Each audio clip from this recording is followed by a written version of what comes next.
Hi guys, and welcome back to Honey We're Home. I am Caroline Crawford Patterson. And I'm Nicole Pellegrino. We have quite the episode for you guys today. Yeah. Quite the episode. Before we get started, we have a few, what do you call them? What do they call them in church? You're like, they're like not action items, like points of business. I haven't been to church in forever. Do you know what I'm talking about? In the beginning of the sermon, and you're like, this is like a business meeting. Can we like... Church of State. No. Housekeeping. Housekeeping items. Yes. Yeah. Okay. Yeah. Okay. So we have housekeeping items. Church of State. Church of State. Here's the thing. First, I wanted to bring up a winter arc. And can we just actually take a State of the Union on like, for those of you who don't know what a winter arc is, in case you are one of those people that's not on TikTok. This is where TikTok's getting insane. It's just one of those things that, like, I feel like we branded Q4 Stop making up new names for things. And I know I'm the one who made us do a whole episode about, like, getting you through Q4, which is essentially, like, the winter arc. Well, yeah, but that's normal. Yeah. Like, we need to just, like, this winter arc. Everybody's like, use this time to get really successful and, like, get motivated and get driven. The idea of it was like there's a certain day in October, like the first week of October, let's just call it October 3rd. Yeah. And it was like, if you have not made this plan yet, make it by October 3rd because you technically have X number of days left into the end of the year, which is technically enough days to accomplish certain goals so that you go into 2025 with your the best version of yourself versus getting to January 1st and being like, what do I want to work on this year? Yeah. This is hibernation season. Like, I feel like this has been around for a while. We need to stop putting so much pressure on Q4. Like, what if people just want to lay? And well, here's the other thing that I was thinking about this morning. Because I was like, I'm not opposed to the idea of like, we can call it a winter arc if we want to. Like, getting in shape in the off season or whatever, or just reassessing each quarter and being like, what do I want to get more into? Like for me, for example, the other day I was like, I haven't sketched in a while. Yeah. I haven't designed anything in a while. Like I sketch art, I sketch designs. Like I don't share it with the world. Like this is just my creative time, my creative outlet. I haven't done it in a while. The other day I was like, I can tell that I'm missing a portion of like fulfillment. Yeah. And I knew, I was like, I kind of want to just like spend the afternoon sketching or something. That's when I know, like, I'm like, you gotta start doing the things you enjoy a little bit more, like bring them back into your routine. Right. Like stop scrolling on the internet and like live your life. I've been scrolling for out too of your long. Phone into your life. Yeah. That's and I felt like the little gap. I do that. I find that I'm watching people do the things that I want to be doing. And I'm like, what am I doing? Right. Like the creative things. Like I will see somebody sketching and not that I'm like there are things that you like to paint. Yeah. Yeah. I'll be like, oh, that girl's painting. And I'll like watch a video of her doing it and not actually. So like we all do this from time to time. I don't think this should reserve to be for the end of the year to be like, what do I need to get back on track with? Because that timing happens differently for everybody. The second thing that I just thought of though is this is your hibernation time, right? That is already allotted for Q1 for a specific reason. Q4 is holidays. Right. Like there's a reason that Q4 is not grind. Q4 is like we got to the end of the year. We have Hanukkah, we have Thanksgiving, we've got Rosh Hashanah, we've got Christmas, we've got all of these holidays. I think for some people it is grind. Like I know for like salespeople, it's like end of the year, end of the quarter, big like finish out at strong. Work. But that's the thing. I think people like, it's okay to use it as a chance to grind in some areas of life, but also just like boundaries and balance. Take a step back and use it as a chance to also enjoy, celebrate that you made it through the fucking year alive. That's what I like. Why would you put all of this is like this winter arc is this like super, to me, chaotic energy of like being really, really disciplined. Yeah. We have stacked all the holidays at the end of the year, no matter which way you want to paint it. Careers are crazy at the end of the year already. Even for us, we're conditioned to be like, you need to be getting on your Q4 deals and Q2 because holiday, like the whole nine. There is nothing like Q1 is notoriously slow for everybody in business. Mm-hmm. And there are not holidays as, you know, like you've got Valentine's Day. So that is a time to have something to focus on and be disciplined and hibernate. And it's, at least where we are, it's cold. It works. I think we should just all stay on the Q1 path, because to miss out on like the fun and festivities because you're being like, it's just everything in balance. Also, like winter arc, like the branding of it, it's like character arc. I get where it's coming from, but like, why do we have to give ourselves It sounds like villain origin story. I don't know why, but it's giving the same vibe. Villain origin story and winter arc. Like, it doesn't sound pleasant to me, but okay, well, I'm glad we cleared that up. Yeah. First, we have a funny little story to make us all giggle. A listener sent this few sentences in, and I wanted to share it with the group just to lighten our little mood. Hey, girls, love the podcast. Was wondering if I could share a funny story with you. I was dating this guy. I'm actually not going to say his name. I was dating this guy for like a year, and he made a move on one of my friends. When I found out, I was devastated, but he still begged me to take him back. So to get revenge, I told him I would take him back if he proved he was willing to do anything for me. I made him go to a bar dressed up in a sexy Wonder Woman outfit. With all of her friends. The girls at the bar thought it was hilarious. You can see the photo for yourself. I'm assuming she's not dating this guy anymore, but I think it's really funny. Like, I don't even know if she actually took him back, but she made him think that she was going to take him back if he like completely humiliated himself in this bar, and he did it. And then I would be like, now sayonara. Revenge. It's like a fantasy football challenge that guys have to do at the end if they lose. Yes. What's that show? Did you ever watch that show that Mike would love about the league, the fantasy football league? You brought this up before. Okay. No, I think it's super niche. I love like when guys have to embarrass themselves publicly. I just feel like I do think that it was funny. Anyways, okay. Following up to a more serious topic, we did discuss, we did some giggles the other day about things that men didn't know going into pregnancy, and someone said they thought men could get postpartum. So we did have a nice little giggle about it, but a listener did email us something that we didn't know, and so we want to address it on here because honestly, like, it's good for us to learn these things, and then I think that we owe it to everybody else to say like, sorry, we should not have made light of that. She said, I wanted to start by saying I enjoy the podcast and the different perspectives you both bring. That's a nice way of saying we never agree. I enjoyed the spirit and topic of today's podcast, but I wanted to comment on the reactions to the postpartum depression submission from a listener regarding if men can get PPD. This is very personal to me because I suffered from it. I did seek out treatment and I learned a ton about it, including that while it's most common in the birth partner, the other partner can experience it too and are at a higher risk for it if their partner is experiencing it. This can also happen to people who have to go through surrogacy. I understand that the intent of the podcast was to be light and funny, but it is not a laughing matter, especially for someone who has experienced it with their partner following the birth of their child. So I did want to just apologize for having a giggle at that. Yeah, this is like where I think where we were coming from was more like, oh my God, like kind of shitting on men per usual, just for like, you know, kind of trying to take the spotlight from how the woman's feeling. But we do recognize, like, that's why that whole episode, we both kept saying, like, we can't speak from a place of having postpartum because we've never been there. So we both, sorry for making light of that. I mean, this isn't like we're not like getting canceled. I'm not trying to like, no, but that's where ignorance gets the best of us. And we're definitely like, we know we don't know anything, but it is where ignorance gets the best of us. And sometimes that can happen. So I feel like the only answer there is like to acknowledge when your ignorance got the best of you. And then, because that's something that I just learned. And she actually sent us a bunch of resources that I will now go read because now I'm freaked out about it. If it was going to happen to someone, it would be John. So now I'm going to read the whole nine. Truly, I'm going to actually read the name of one of these articles that she sent us, just so if anybody's pregnant and that they want to look this up to kind of, you know. hedge their risk. 1 in 10 dads experience postpartum depression, anxiety, how to spot the signs.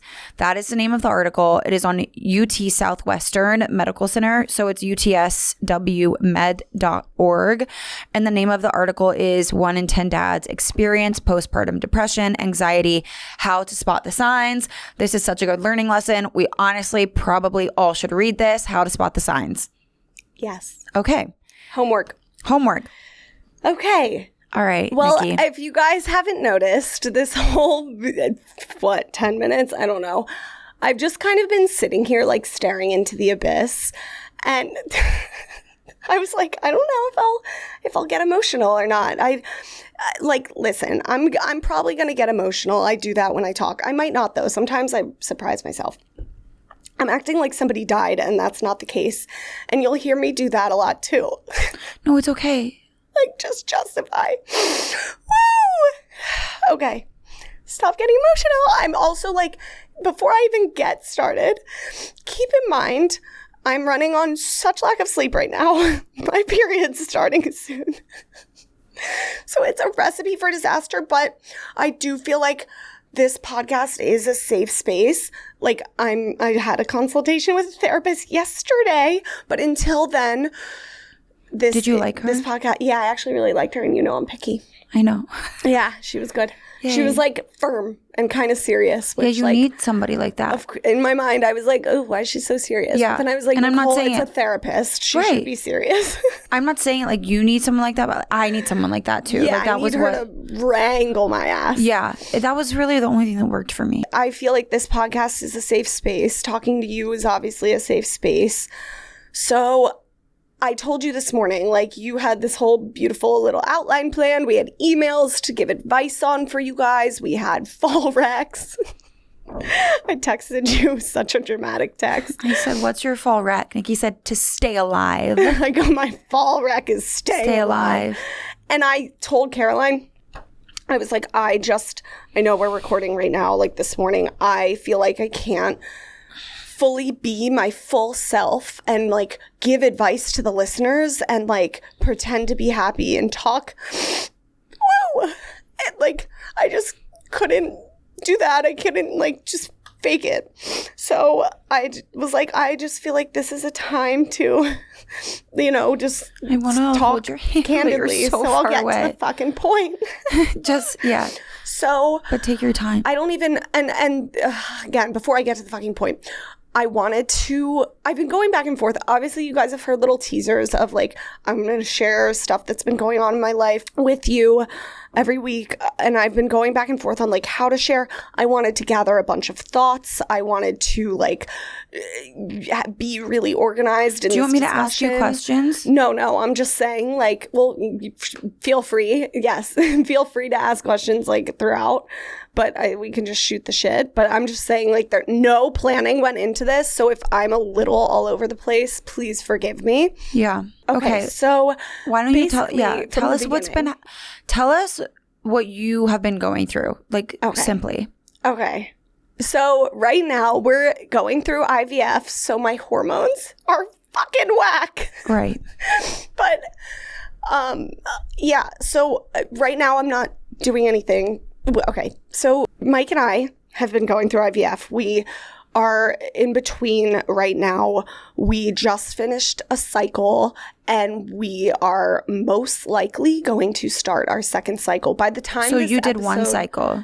Right. Okay. By the time this episode comes out, depending on like when my period happens, we'll probably start our second cycle.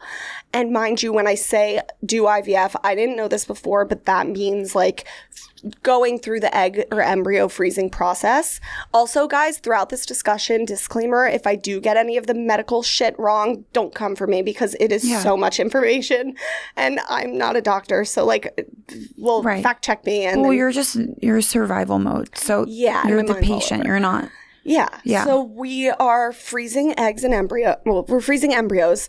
When did you and Mike decide that you wanted to start trying to have Great question. a baby? So I confirmed and looked it up this morning just in case I did share. Planning went in. March 2023, Maldives with Kenny Flowers. Okay, so March 2023, we pulled the goalie. We said to each other, you know, it might be fun to have a little Maldives baby. What if we conceive in the Maldives? I think I'm ovulating. Let's do it. Right. And at this point, I know I've talked on this podcast too. Like I'm going to share with you guys my mindset throughout different points because I think that'll help. Yeah. At that point, we're like, you know what? We're 30s. We're in our 30s. We're in a decent financial situation. I was still at Betches at the time. You know, my influencer thing was kind of popping off. We were like, if we get pregnant, let's do it. And you don't have to explain it for anybody. Yeah, you know? like, and we were like, you know, it might take a couple months. It might take 2 seconds. Like, let's go for a baby. There will be people that say that you waited too long, and there'll be people that say you started too early, and then it's no stress. You know what I mean?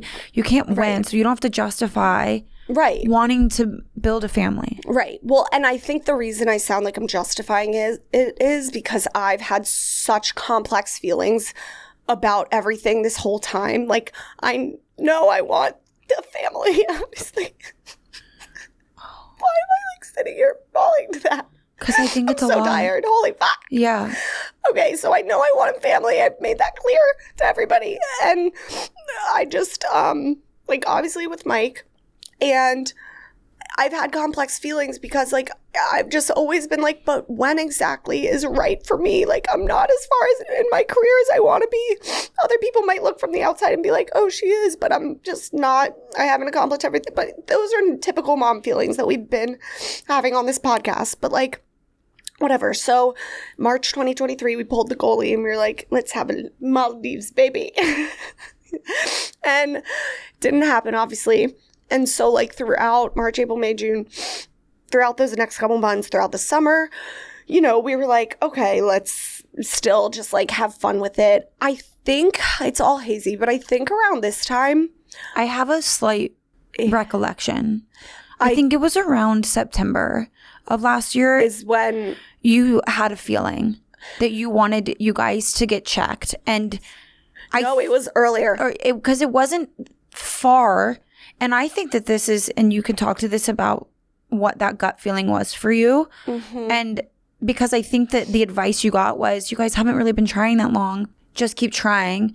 It's going to be okay. But you felt like, something feels off and I want us to get checked. Yeah. I mean, I was like, I think we're fine. But yeah, like throughout those past months, throughout that summer, we were trying. I think at this point I had like started tracking ovulation. I definitely did, because I remember being like, this sucks. Like, this ruins the sex life. Like, it just makes it a chore. And maybe I started tracking a little early.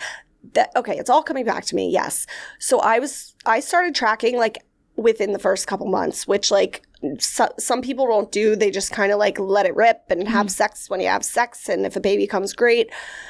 So I was like, no, let me track, like, because after those first couple months of it actually not working, I was like, let me just see, like, if it actually works during ovulation. And it didn't.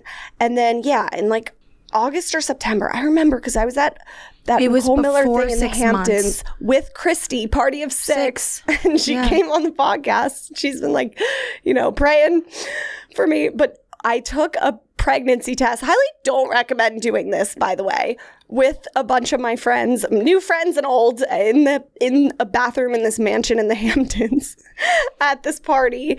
And it was negative, and I got like upset. That was in July. Let's just call it July. Yeah. End of July. Yeah. That was end of July into August. So yeah, between August and September at some point, we saw doctors, and I don't want to get into like the nitty gritty. Some shit in my life has to be personal. Right. You don't owe that to anybody. Thank you.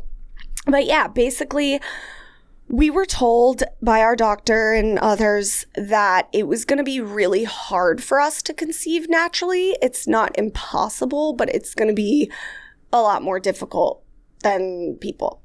So after that, I kind of like had this like weird epiphany, and I was just like, I mean, both of us too, were like, maybe it hasn't been the time yet. Like, maybe it just isn't our time. Like, it'll happen, but, you know, maybe it'll happen naturally. Let's just keep on going. The tracking of the ovulation was truly plummeting our sex life, which then plummets our relationship. And our relationship just like, it's a test on your relationship. It really is. It puts a strain on it.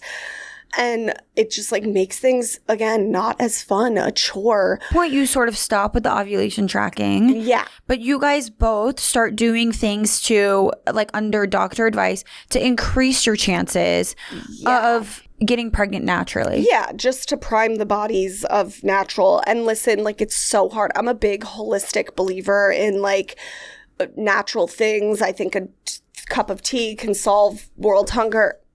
Oh my God. What am I saying?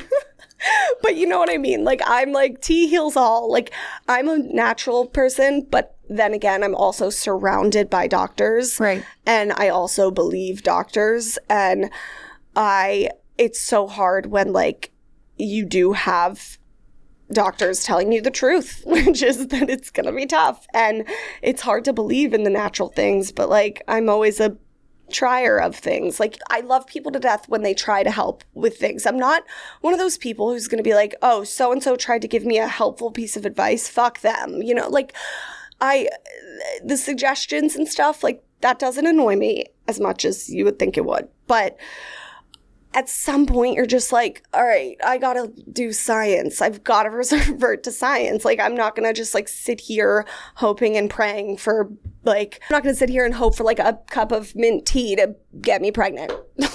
Yeah. Again, to the tea. But so, yeah. So basically, fast forward throughout, like, this past January into now, and this past year, 2024,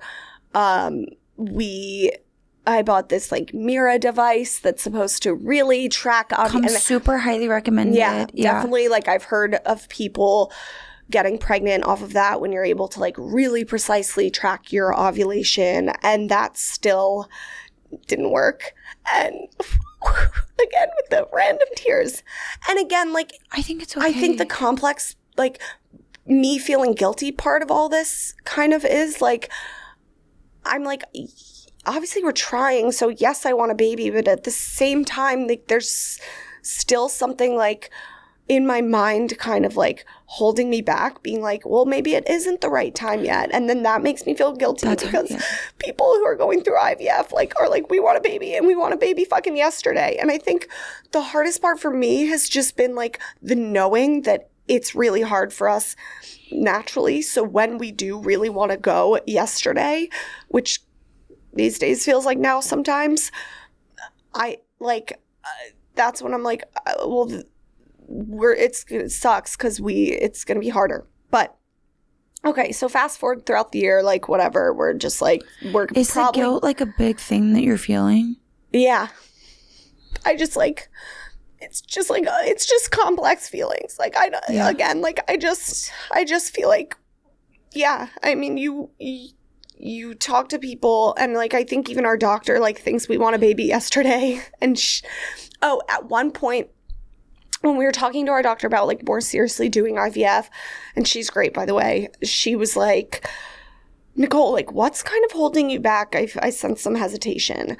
And I told her at one point, I was like, I guess, like, I really just wanted to, like, have that exciting moment of conceiving naturally. Like, I wanted to find out the surprise pregnancy test, and, you know, have the moment where we film and make a cute little video for TikTok. And don't get me wrong, this isn't all, like, driven by fucking TikTok, but, like, yeah, I just wanted all those exciting natural feelings that come with finding out you're pregnant together and it being such an exciting thing.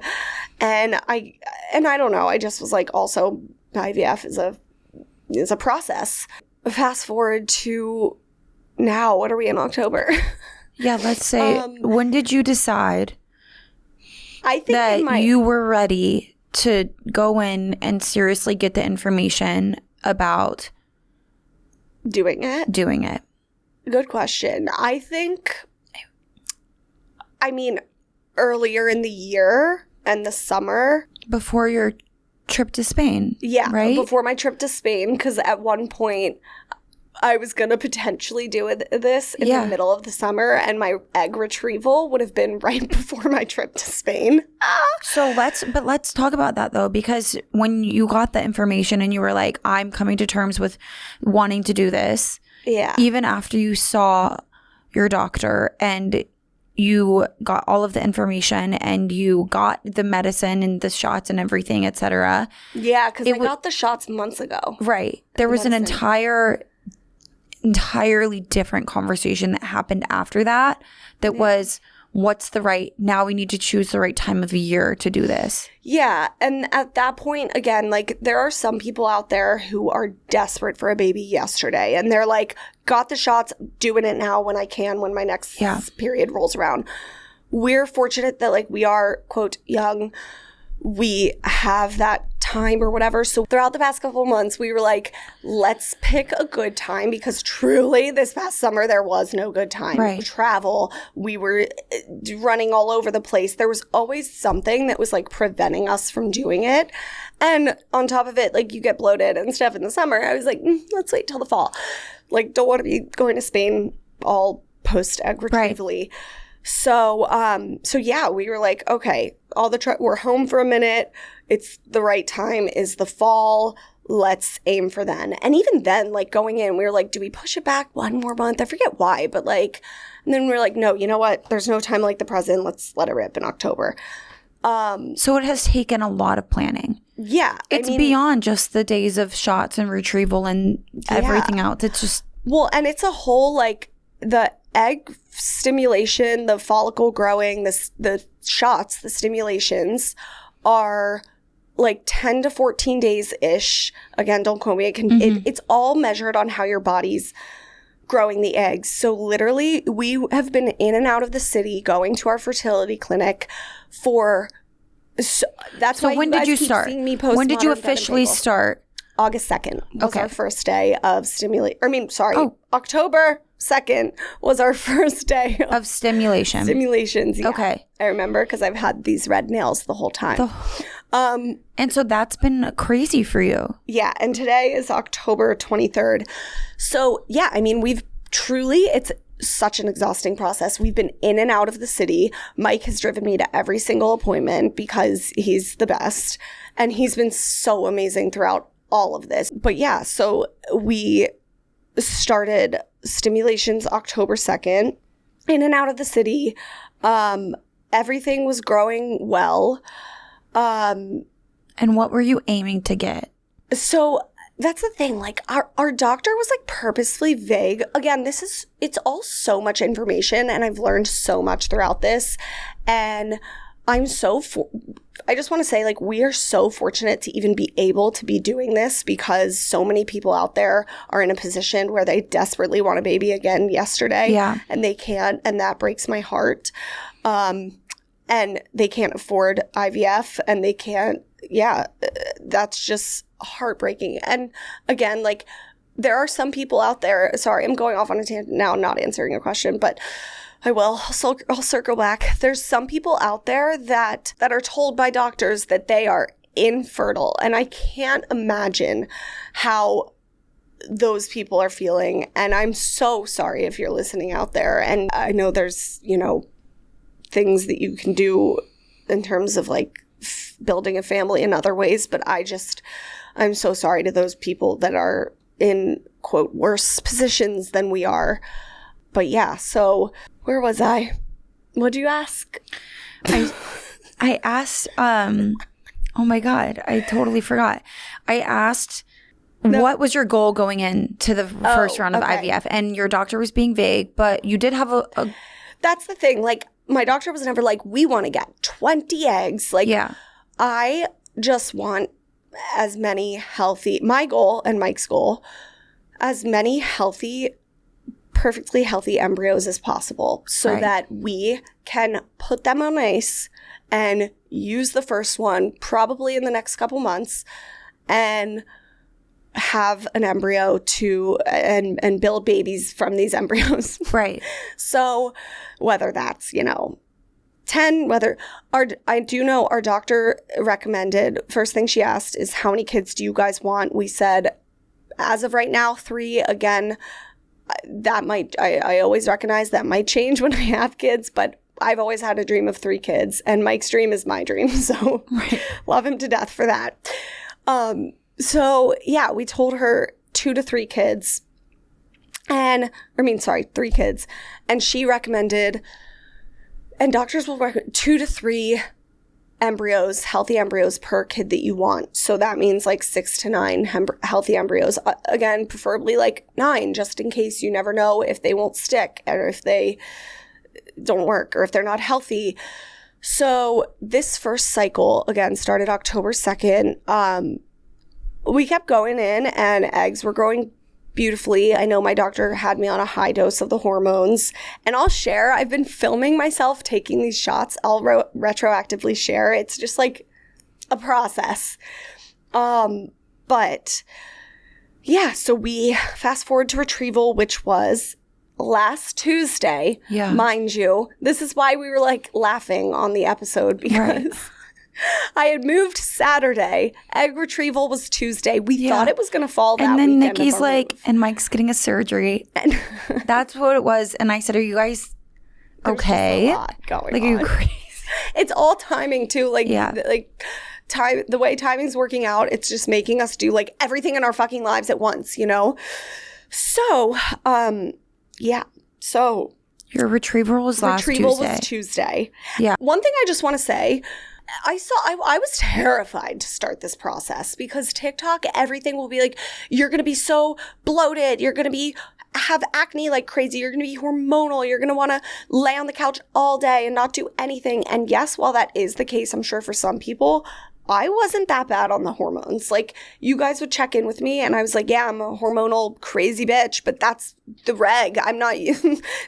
The hormones are like, if you're, at least like as a friend, if you can't deal with your friend's hormones while they're going through this, then like you probably need to check yourself. Like, we all have hormonal issues, some more than others. You know what I mean? Like, that's a side effect of this process. And if that's going to be the thing that you're complaining about rather than just like comforting your friend, like you have a problem. Well, and I'm already a crazy bitch. So like truly nothing was new. I think your hormones were ramped up, but like it was, I mean, it was kind of like funny because it was like, you can't at some points, you know, like you were yelling a lot, but that's whatever.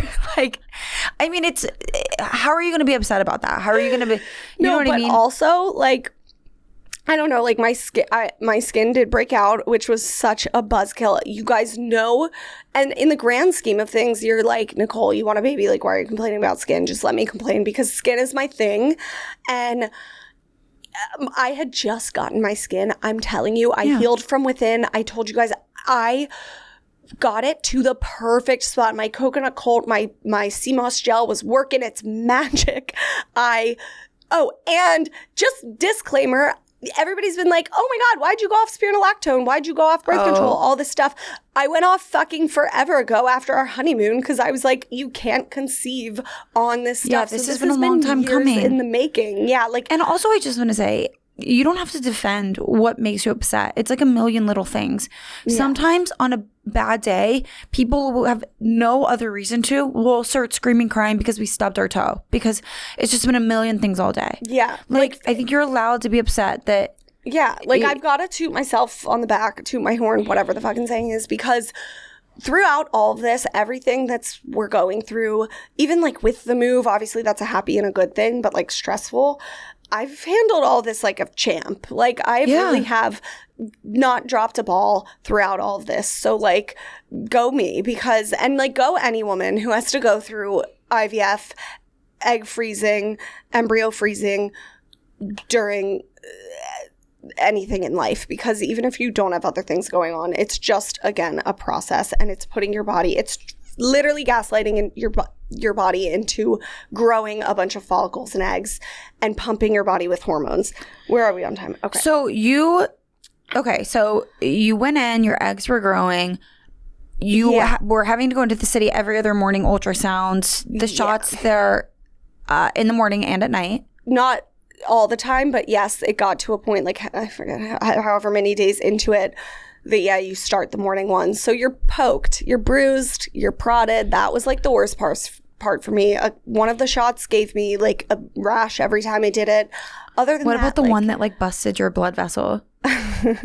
That was crazy. That was just like the needle. Yeah. Right. But it just was like a literal waterfall of blood started coming out of your abdomen. Oh, that's apparently common. I was like, oh, so I'm dying. I injected an air bubble at one point, which I then Googled that you could die on. Like, it's not fun. There's one video I need to share. It's of me just like bawling in the car, injecting myself in the morning because I had to do it by a certain time. That's another thing, like schedule wise.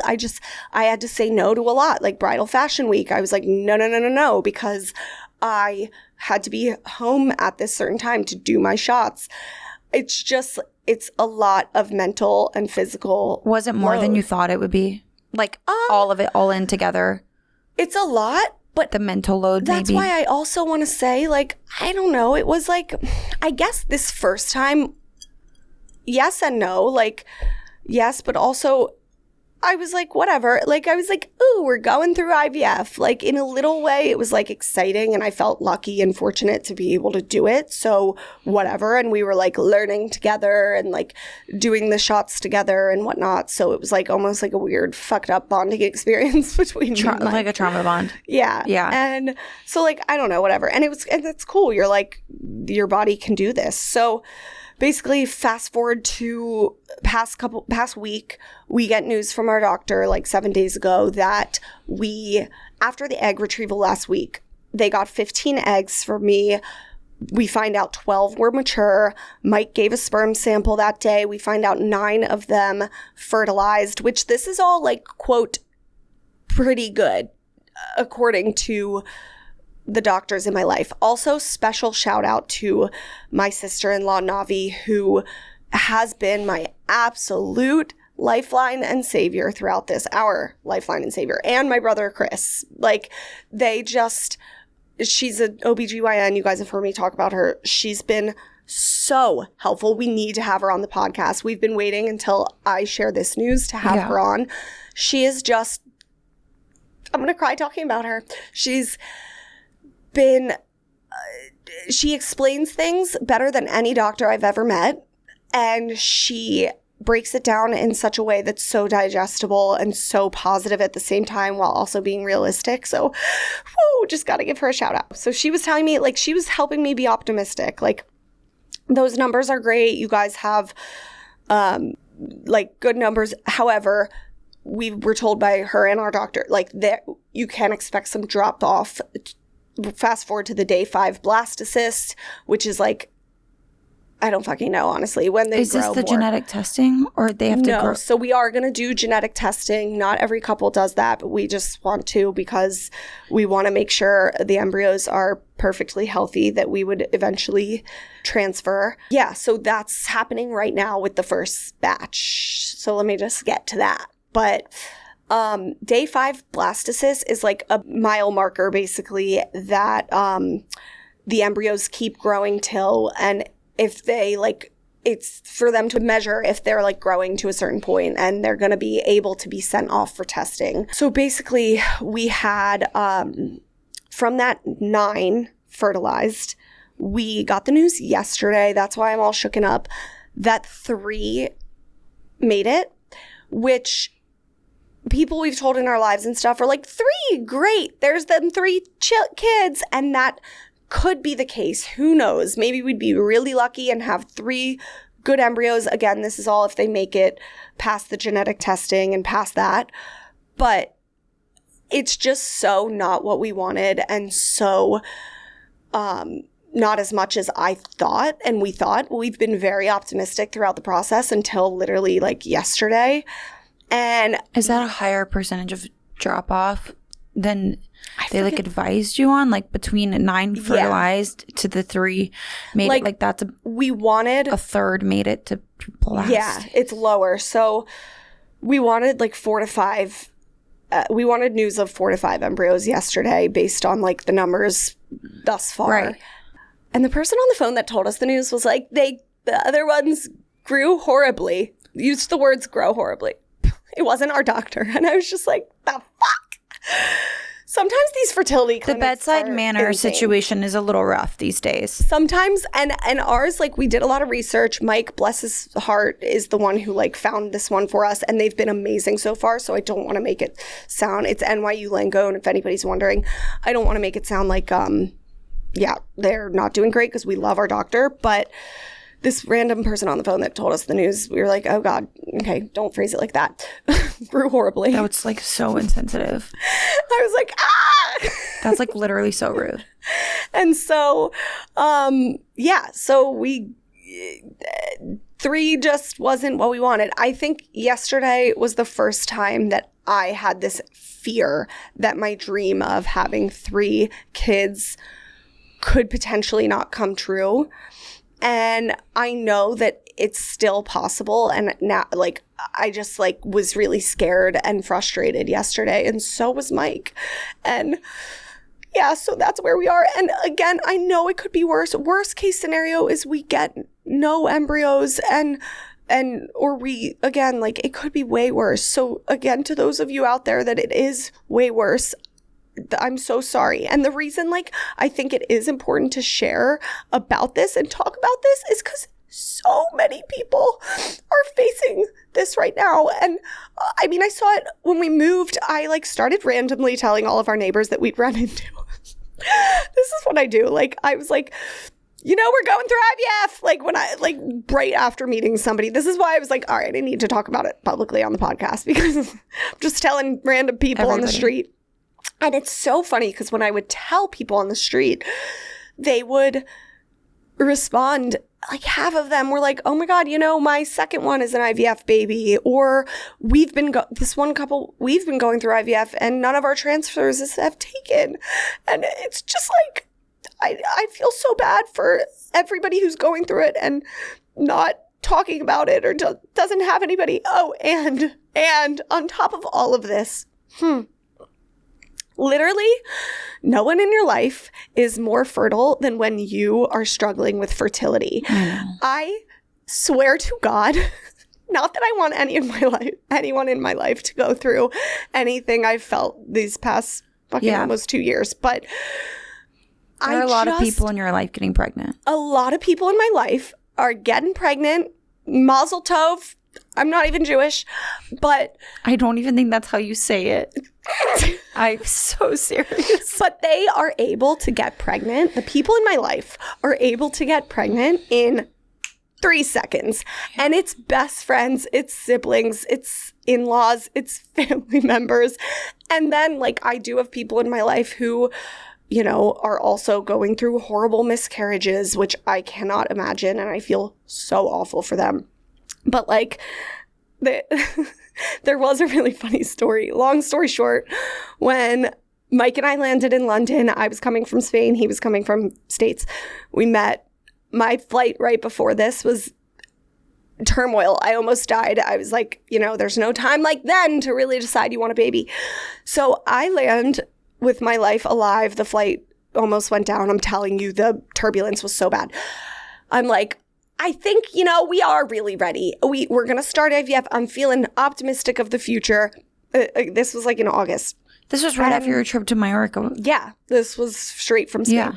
And we get in a taxi cab. I smacked my head on accident on the top of it. I was bleeding, crying. Yeah, you were bleeding. And my brother, and now that the news is out, I can tell they shared the other day, my brother and sister-in-law, Navi, they're younger than us. They have one boy. Okay, so they FaceTime me. They're like, Nikki, we haven't been able to get a hold of you for a week. Like, yeah, I know you've been in Spain, but, like, we've been trying to FaceTime you. I'm like, oh, hey, guys, what's up?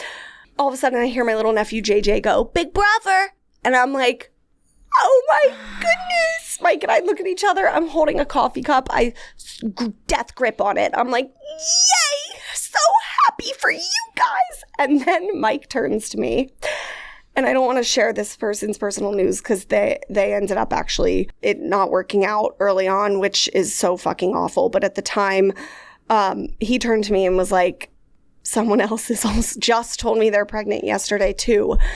And I was like, I started just bawling. I just, like, And I was like, that's when you know when like your loved ones are telling you that they are conceiving, and which you should be so happy for them. And I have been able to compartmentalize, because in a weird way, I thought I would just like be like really mad at everyone in my life getting pregnant. And you're able to be happy for them because it is so different. It's not yours, it's them. But I'd be lying if I didn't say, you're like, what the fuck? You guys just started 2 seconds ago. And everyone has their own struggles. Like even the people that are able to conceive naturally, like might have fears and struggles, or it might have been taking them a minute. So like, I'm not dogging anybody for being able to conceive naturally. It's just truly, I feel like people out there that are struggling with fertility, everyone else is able to around them sometimes. I think also that a lot of people might be going through this. And this is like it's not even a theory. It's just a real thing. We're just all kind of entering into this phase of life together. 3 years ago, 4 years ago, people weren't really trying to get pregnant.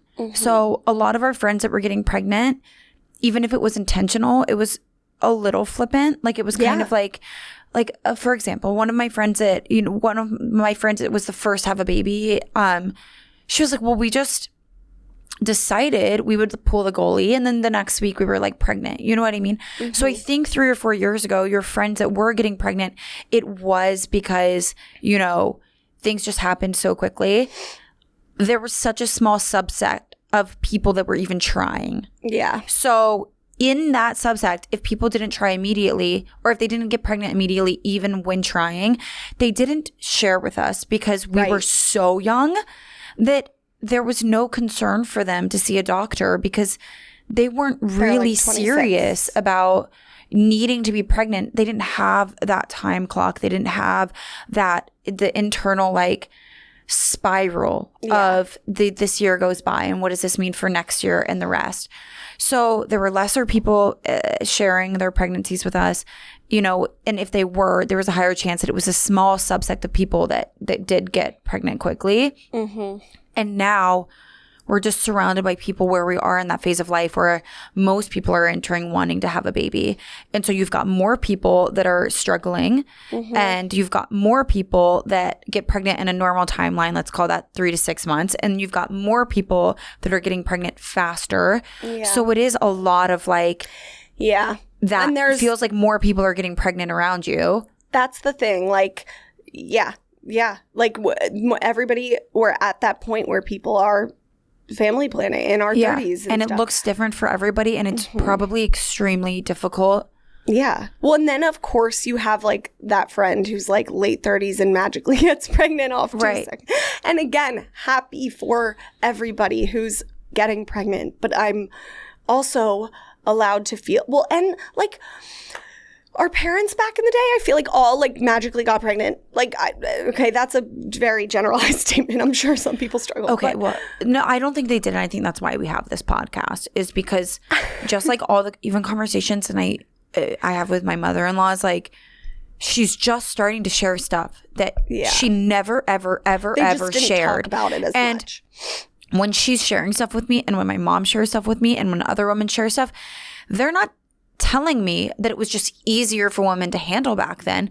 They're actually telling me that they pushed it deep down inside and didn't talk about it for decades because they didn't have anyone to talk about it to. It was difficult to talk about.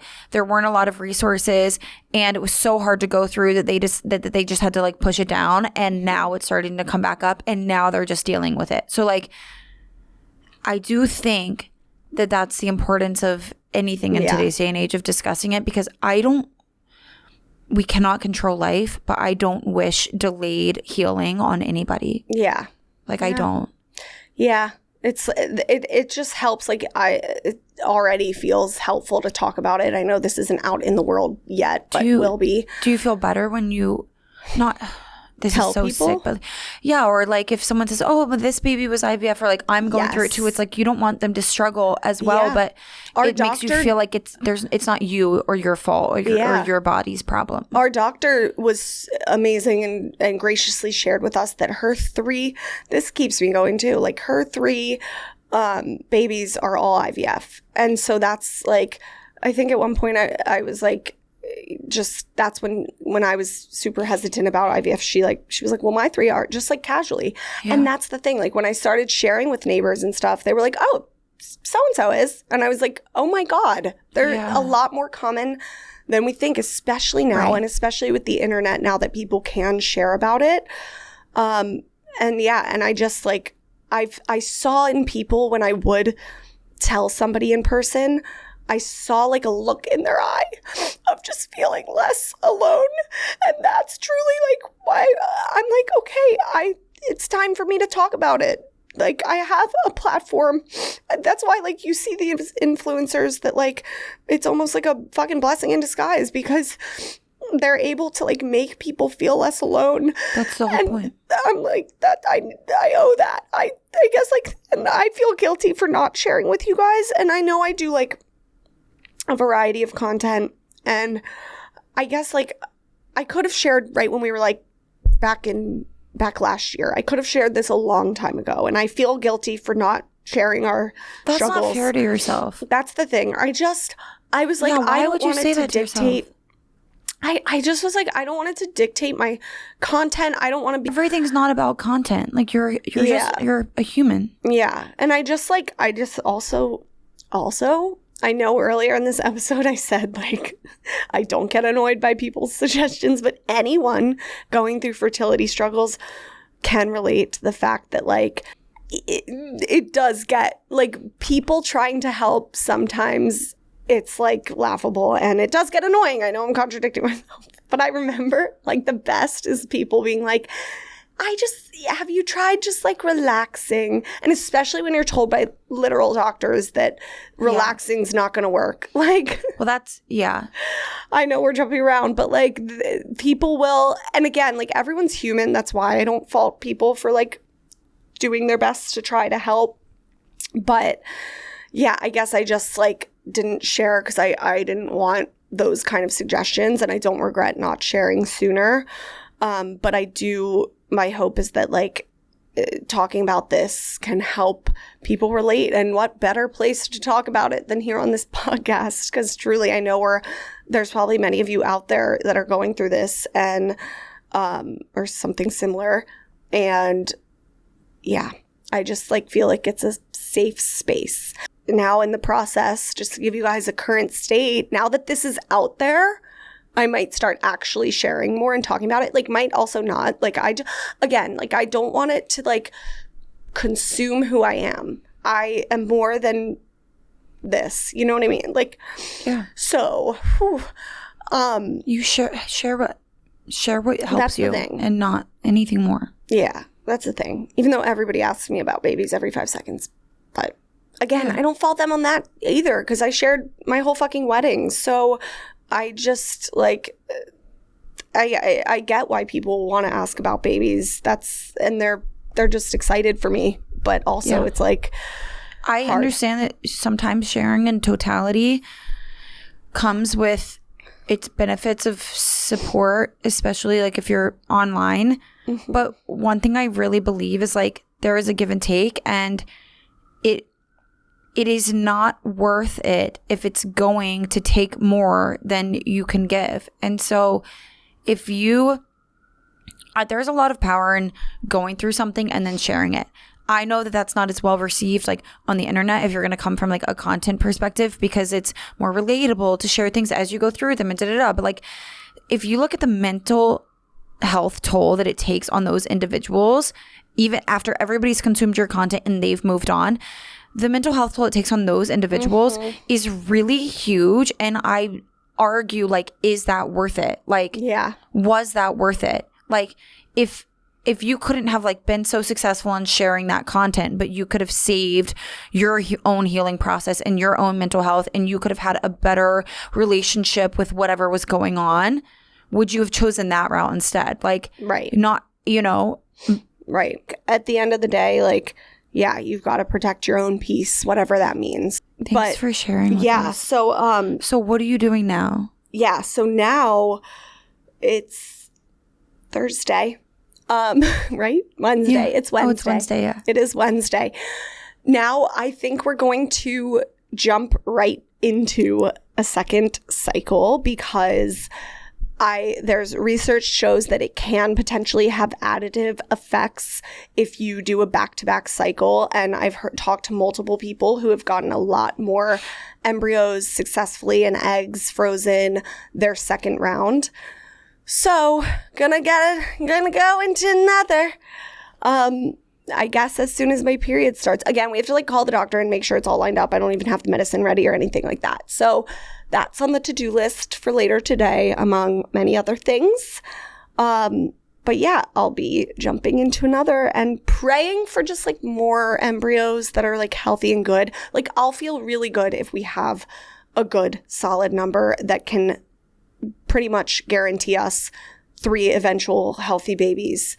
And I feel like there's probably more I wanted to say throughout this whole thing, but I don't know what that is. Sorry if this was all over the place. Thank you for just like listening and being there for me throughout this whole process, because you really have been a great person in my life throughout this. Stop. I love you. And wish us luck. Oh, and then I guess like, yeah, I'll keep everybody updated on what happens and when. Like that's where the conflicted feelings are coming into, because I'm like, okay, ideally we get all these healthy embryos ready to go, then we can everybody's asking the question of when will we actually be pregnant, and that's where I'm like, I don't know.